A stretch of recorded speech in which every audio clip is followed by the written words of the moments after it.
नमस्कार, बहुत स्वागत आप सभी का। मैं हूं आपके साथ चेतन और आप देख रहे हैं एनएमएफ न्यूज। मेरे साथ मौजूद हैं वरिष्ठ पत्रकार पंकज प्रसून जी। बात इजरायल और हमास की जंग को लेकर, जो कि अब और ज्यादा भीषण रूप ले सकती है।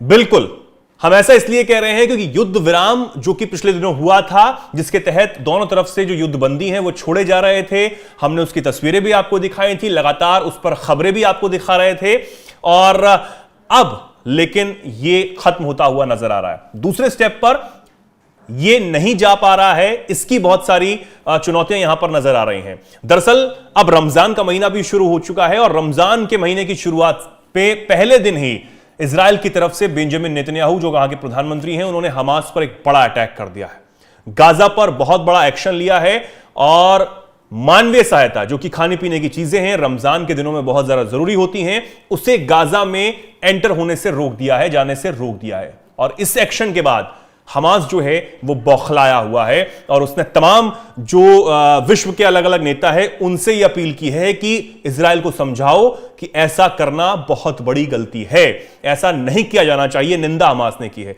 लेकिन अब आगे क्या क्या दोबारा से ये जंग जो है वो दोबारा से शुरू होगी?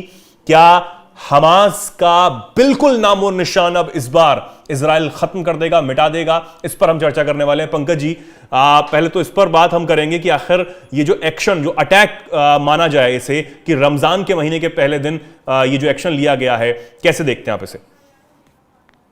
देखिए, सबसे बड़ी बात जो बयान आया है इजराइल की तरफ से, उसमें एक लाइन है जिसपे शायद हर किसी ने गौर नहीं किया कि गाजा में सारी मदद रोके जा रही है इजराइल के द्वारा in consultation with American authorities.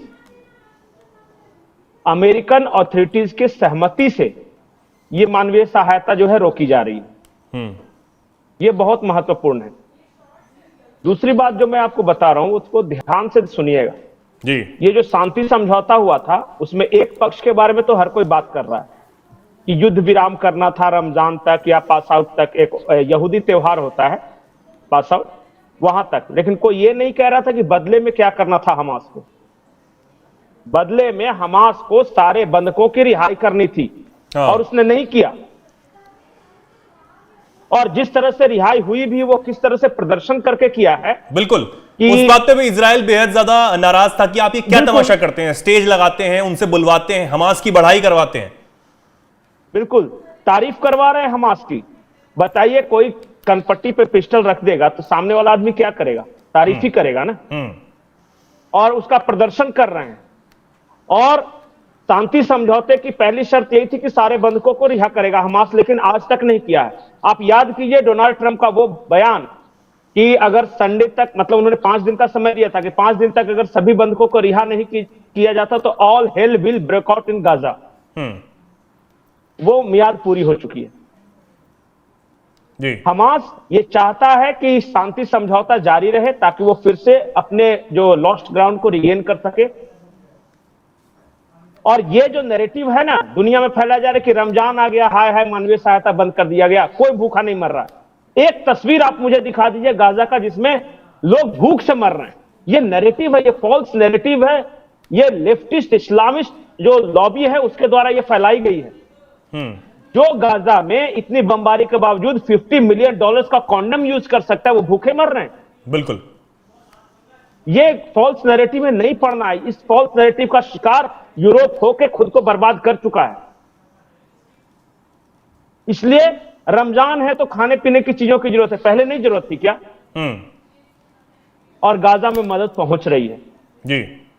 हमारे पास जो जानकारी है या फिर मैं जो अंतर्राष्ट्रीय मीडिया पत्रिकाओं में पढ़ रहा हूं उसके अनुसार कतर की ओर से मदद पहुंच रही है गाजा में, और सीरिया की ओर से मदद पहुंच रही है। रेजिम चेंज होने के बाद, बशर अल असद के बाद जो नई सरकार आई है वो गाजा में मदद भेज रही है।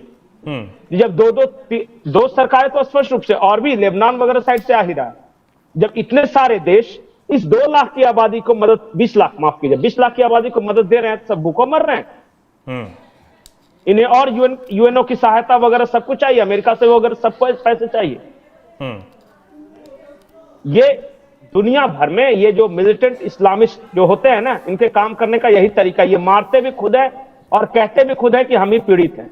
बिल्कुल। ये तो इस कहानी का एक हिस्सा आ गया। दूसरा हिस्सा आप समझिए, कुछ दिनों पहले डोनाल्ड ट्रंप ने एक बात कही थी कि हम गाजा को रिवियरा ऑफ द ईस्ट बनाएंगे, मतलब स्वर्गलोक बनाएंगे। और उन्होंने साफ साफ कहा था कि जो वहां पॉपुलेशन है कुछ थोड़ा सा इजिप्ट में शिफ्ट होगा और कुछ दूसरे देश उसको लेंगे, और जो वहां खाली करा के हम उसको एक जन्नत की तरह, स्वर्गलोक की तरह बनाएंगे जी। और डोनाल्ड ट्रंप का साफ साफ कहना था कि वहां रह रहे लोगों को खाली करना होगा इलाका, और वहां जो मलबा वगैरह है वो सब डोनाल्ड ट्रंप हटाएंगे, ये उन्होंने कहा था। मुझे लगता है उसी प्लान पे आगे बढ़ने की तैयारी है, क्योंकि जैसे ही इजराइल की तरफ से कहा गया कि in consultation with American authorities ये फैसला लिया गया है, अमेरिका का कहा हमास मान नहीं रहा। अमेरिका ने कहा कि सारे बंधकों को छोड़ दो, वो छोड़ नहीं रहा। जिस तरह से छोड़ रहा है उसे लेकर पूरी दुनिया में घोर आपत्ति है। हाँ। सबसे बड़ी बात कि वहां हमास और गाजा के आम लोगों के बीच एक अलग अलग करने की कोशिश की जा रही है कि देखिए आम लोग तो बहुत अच्छे पर सिर्फ हमास गलत है, जबकि हर कोई देख रहा है उन तस्वीरों में कि हमास के आतंकियों के पीछे हजारों लोग जयकारा लगा रहे हैं। कैसे हम मान ले भाई कि दोनों अलग हैं?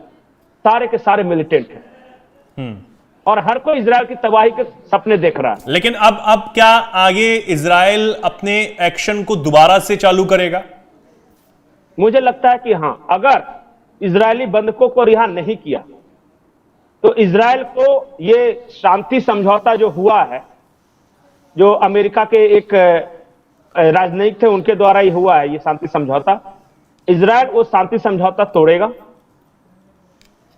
और बहुत गुस्सा है इजराइल के अंदर इस बात और वैसे भी पंकज जी, गाजा को नए तरीके से बसाने का प्लान तो तैयार हो ही चुका है। उसका वीडियो भी एक तरीके से एआई वीडियो जो है वो लोगों को दिखा दिया गया है कि आने वाले दिनों में गाजा कैसा होने वाला है ट्रंप की तरफ से। और अमेरिका और इजराइल मिलकर यही करेगा ही। वो छोटी सी पट्टी है, गाजा पट्टी जिसको बोलते हैं जी। मैंने एक पहले वाले वीडियो में बताया था कि उसका क्या स्ट्रेटेजिक इंपॉर्टेंस है।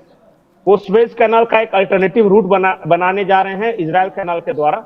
हाँ। तो वो बहुत बड़ा वो ट्रेड एंड कॉमर्स का वो हब बनने वाला है। और फिर हाइफा एयरपोर्ट है जो कि मिडिल ईस्ट, इंडिया से वो शुरू होगा, मिडिल ईस्ट होते हुए वो हाइफा एयरपोर्ट इजराइल को टच करेगा और फिर वहां से वो यूरोप में एंटर करेगा, ग्रीस में। तो उस लिहाज से बहुत इंपॉर्टेंट मुझे लगता है कि आज न कल गाजा को खाली कराने के लिए अगला कदम बढ़ाया जाएगा, क्योंकि ये टेम्पररी मेजर्स है, शांति समझौता, लोगों को शिफ्ट करना। अगर इजिप्ट या जॉर्डन ये दोनों देश तैयार हैं वहां के लोगों को एक्सेप्ट करने के लिए तब तो ठीक है, अगर नहीं तैयार हैं तो एक ही उपाय, ऊपर से इतना बम मारो कि खुद ही भाग जाए। बिल्कुल। तो मुझे लगता है कि ये पहला स्टेप उन लोगों को कबूल नहीं है, तो ये दूसरा स्टेप ये लिया जा रहा है। अभी हाल फिलहाल में 2-4 दिन से एक और नया डेवलपमेंट हुआ है। मैं चाहूंगा, मैं एक मैप मैंने आपको दिया था, दिखाएं। जब आप इजराइल मैप को अगर हम स्क्रीन पे चला सकें जी।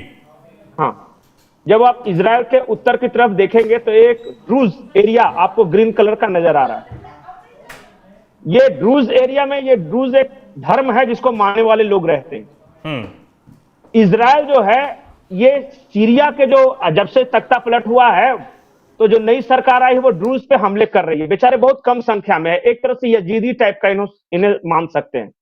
इजराइल अब उनकी रक्षा में आगे आया है और इजरायली फोर्सेस जो हैं वो ड्रूज वाले इलाके में सीरिया के आक्रमण के खिलाफ वहां के लोगों की रक्षा कर रही है। तो ये जो ड्रूज का इलाका है ये बेहद इंपॉर्टेंट है। हाइफा एयरपोर्ट आप देखिएगा उससे थोड़ा सा दक्षिण में है जी। अगर ड्रूज इजराइल के कब्जे में आ जाता है तो हाइफा एयरपोर्ट जो है पूरी तरह सुरक्षित हो जाएगा। ये इस लिहाज से इंपॉर्टेंट था कि लोगों को नक्शे के द्वारा मैं बता सकूं कि कैसे हाइफा पोर्ट जिसका देखरेख अडानी कर रही है उसकी सुरक्षा के लिए कैसे इजरायली फोर्सेज एडवांस कर रही है। और ड्रूज लोग जो है वो यहूदियों के साथ बिल्कुल अच्छे संबंध है उनके। हाँ। और वो ISIS एक तरह से इनडायरेक्टली सीरिया पे राज करा, उसके खिलाफ ये संघर्ष कर रहे थे। तो दोबारा यजीदियों की तरह किसी पर अत्याचार नहीं हो उसके लिए भी इजरायली फोर्सेज आगे आई हैं। तो ये सब वहां चल रहा है मिडिल ईस्ट में। बिल्कुल। तो ये यहां पर इस वक्त मिडिल ईस्ट में चल रहा है। और जिस तरीके से पंकज जी आप कह भी रहे हैं कि आने वाले दिनों में जो बेंजामिन नेतन्याहू हमेशा से कहते हैं कि अगर नहीं समझ आ रही है हमास और तमाम लोगों को वहां पर जो कि हमारी सुरक्षा के लिए खतरा है, तो फिर मिडिल ईस्ट में हम कहीं भी जाकर ऑपरेशंस कर सकते हैं और इतना दम हम में है। और अब तो अमेरिका में बैठे ट्रंप भी पूरा साथ इजराइल का दे रहे हैं।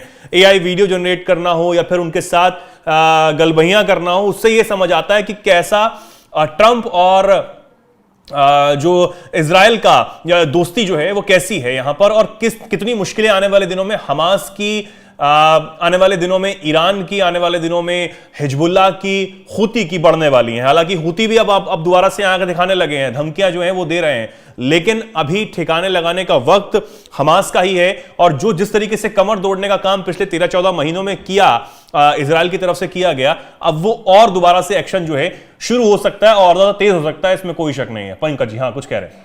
चेतन, मैं आखिरी बात कहना चाहूंगा, ये हुती हो, हिजबुल्लाह हो या हमास हो, जब तक इजराइल इनको ठोकता रहता है तब तक तो ये दुनिया भर में ये चिल्लाते हैं कि हाय हाय देखो हमें मार दिया।